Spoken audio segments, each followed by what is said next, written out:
మీరు మీ అభిమాన shows and serials TV కన్నా ముందు ఈటీవీ విన్ యాప్లో చూడండి. Download and subscribe to ETV win app. 99 రూపాయలు మాత్రమే. వసంత కోకిల వనమంతా పిలుపులా వసంత కోకిల జగమంతా గెలుపులా. చాలే ఆపవమ్మా. మర్రి చెట్టు చుట్టూ తిరిగినందుకు నీ కూతురికి పెళ్ళయిందా? అవును సత్యమ్మా, అది నిజం. నిజం అది కాదు, నేను విన్నది చెప్పనా? మీ అమ్మాయి ఆ పెళ్లి కొడుక్కి లైన్ వేసిందని చెప్పా పెట్టకుండా ఓ రాత్రి పెట్టాబేడా సర్దుకొని ఆ కుర్రాడితో జంపు జిలాని అని.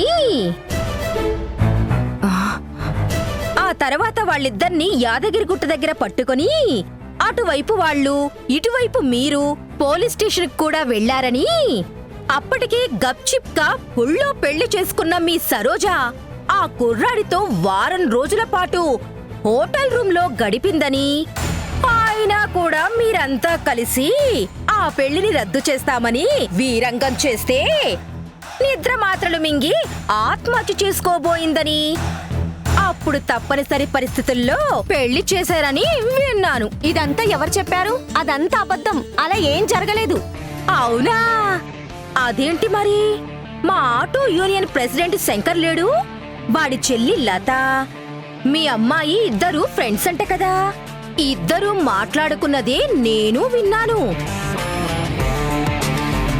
అయితే అదంతా అబద్ధం అన్నమాట. ఇదిగో సత్యమ్మా, మేమంటే ఇష్టం లేని వాళ్ళు మా పరువు తీయడానికి 1,00,000 అంటారు. అవునవునవునవును. పాప పుణ్యాలన్నీ స్వామీజీ చెప్పే పరిహారాల అకౌంట్లోకి తోసేస్తే ఎవ్వరు మీ గురించి మీ అమ్మాయి గురించి మాట్లాడరు, అంతే కదూ? అడగడం మర్చిపోయాను. కిందటి వారం అర్ధరాత్రప్పుడు మీ అమ్మాయి పెట్టబట్టుకొని ఏడుస్తూ ఆటోల నుండి దిగింది. మీ అల్లుడు తాగొచ్చి చావగొడుతున్నాడని కాలనీ మొత్తం వినిపించేట్టు శోకాలు కూడా పెట్టింది. ఇప్పుడు నువ్వేమో మా సరోజ సుఖంగా ఉంది, చాలా సంతోషంగా ఉందని చెబుతున్నావు. ఏది నిజమో ఏది అబద్ధమో నాకైతే ఏమీ అర్థం కావడం లేదు. ఇందులో అర్థం కాకపోవడానికి ఏముంది? సంసారం అన్నాక చిన్న చిన్న గొడవలు జరగవా? ఎందుకు జరగవు? జరుగుతాయి. ఆ గొడవలు ఆగాలన్నా, మీ అల్లుడు తాగుడు మానాలన్నా, మీ కూతురు శోకాలు తీరాలన్నా ఏం చేయాలో రామాలయంలో స్వామీజీని అడగలేకపోయావా? అంజనం వేసి మరీ చెప్పేవాడేమో. మా కూతురి బ్రతుకు ఎలా చక్కబెట్టాలో మాకు బాగా తెలుసు. ఒంటికాయ సొంటి కొమ్ము దానివి, ఇవన్నీ నీకెందుకు? మొగుడు వదిలేసి 10 ఏళ్లైనా ఏ చీకు చింత లేకుండా ఆటో నడుపుకుంటూ పిల్ల పీచులేని నీకేం తెలుస్తుంది కన్నపిగు బాధేంటో? అబ్బబ్బబ్బబ్బబ్బబ్బా! ఏంటే మీ అరుపులు గోలలు? ప్రశాంతంగా టీవీలో వాడి వేడి రాజకీయ చర్చలు కూడా చూడనివరా? ఏంటే సత్యమ్మా, మాట మంతి లేకుండా మధ్యంతర ఎన్నికలు వచ్చినట్టు మొహమేంటి అంత సీరియస్ గా పెట్టుకున్నావు?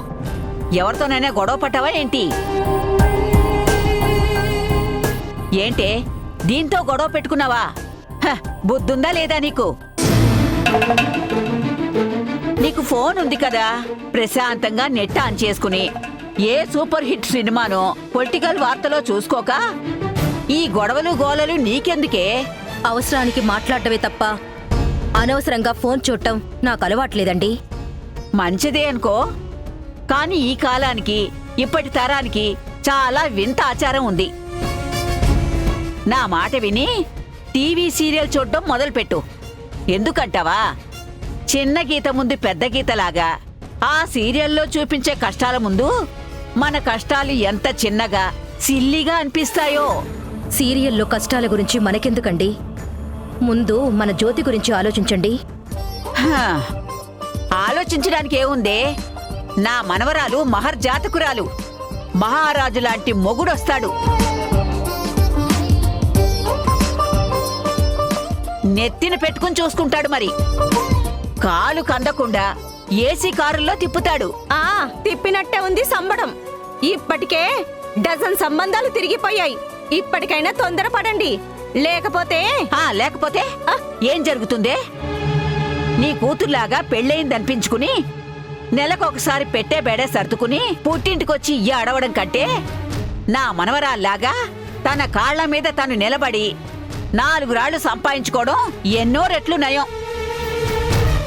నువ్వు మాకు సలహాలు ఇవ్వడం కాదే, నీ కూతుర్ని నా మనవరాల్ని చూసి ఎలా బ్రతకాలో నేర్చుకోమను.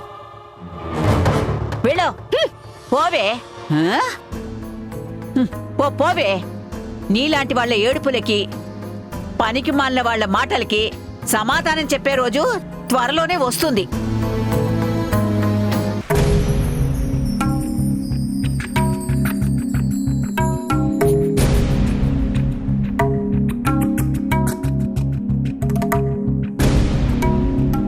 సంధ్య,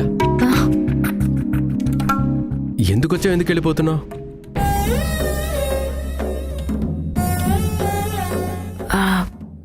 మాట్లాడాలని వచ్చాను, కానీ మీరు వర్క్ చేసుకుంటున్నారు కదా, తర్వాత వద్దామని వెళ్తున్నాను. ఇదే ఉంది ఇంపార్టెంట్ వర్క్ కాదులే. ఆకాష్ బోర్డ్ మెంబర్స్ మీటింగ్లో ఉన్నాడు. నాకే బోర్ కొట్టి ఇంటికొచ్చి ఏదో ఫైల్స్ చెక్ చేస్తున్నాను అంతే. చెప్పు, ఏం మాట్లాడాలి? కావేరి గురించే. కావేరి గురించా? ఏమైంది? మళ్ళీ నా మొదటి భార్య గురించి ఎంక్వైరీ చేసిందా? ఎన్కౌంటర్ చేస్తుందా? ప్రస్తుతానికి లేదు, కానీ ఫ్యూచర్లో అలాంటి సమస్య వస్తుందేమోనని భయంగా ఉంది. అందుకే తను అడిగే కన్నా ముందే నిజం మనమే చెప్పేస్తే బాగుంటుందనుకుంటున్నాను. ఏంటి, నిజం చెప్పేస్తావా? వద్దు సంధ్య. లేదు సూర్య, తన మనసులో రోజు రోజుకి అనుమానం పెరిగిపోతుంది. మీ మొదటి భార్య చనిపోయిందనుకున్న తనకి వాళ్ళ అమ్మగారి ద్వారా బ్రతికి ఉందని తెలిసింది. అది ఎవరో కాదు, నేనే అని చెప్తే తన అనుమానం తీరుతుందనిపిస్తుంది. అనుమానం తీరటం కాదు, కొత్త ప్రమాదం మొదలవుతుంది. నువ్వు ఆకాష్ అనుకుంటున్నట్టు కావేరి చిన్నపిల్ల కాదు. ప్రతి చిన్న విషయాన్ని భూతద్దంలో చూస్తూ పెద్ద ఇష్యూ క్రియేట్ చేస్తుంది. అదీ కాక నువ్వేం చెప్పినా నేను వింటున్నాను, నీకు నచ్చినట్టే ఉంటున్నానని భ్రమలో ఉంది. ఇప్పుడు గనక నిజం తెలిస్తే చాలా పెద్ద ప్రాబ్లం అవుతుంది సంధ్య. కావేరి మనసులో నీ మీద కోపం, ఈర్ష్య పెరిగిపోతుంది. అలా అని ఎన్ని రోజులు సీక్రెట్గా ఉంచాలి? ఏదో ఒక రోజు నిజం బయటపడుతుంది కదా. అప్పుడు ఇన్ని రోజులు దాచినందుకు ఖచ్చితంగా మనందరినీ శత్రువులుగా చూస్తుంది. అది మీ కాపురానికే కాదు, భవిష్యత్తుకి కూడా గండంగా మారుతుంది. అలాంటి పరిస్థితి రాకుండా మనమే మేనేజ్ చేయాలి. ఎప్పటికప్పుడు ఏదో ఒక అబద్ధం చెప్పి తప్పించుకోవడమే ఈ సమస్యకు సరైన పరిష్కారం. అత్త, కూరగాయలు తీసుకొచ్చాను.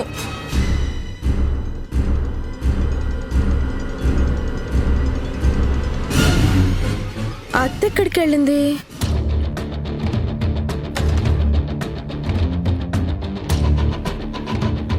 నువ్వు ఈ విషయం గురించి ఎక్కువ ఆలోచించొద్దు. తెలియాల్సిన టైంలో అదే తెలుస్తుంది. అప్పటి వరకు రిలాక్స్గా ఉండు. ఈలోపు ఏ సమస్య లేకుండా నేను మేనేజ్ చేస్తాను.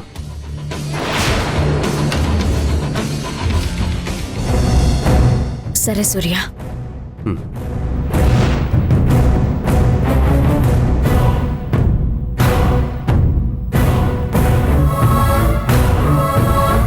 అత్త, నువ్వేంటి మా రూమ్లో నుంచి వస్తున్నావు?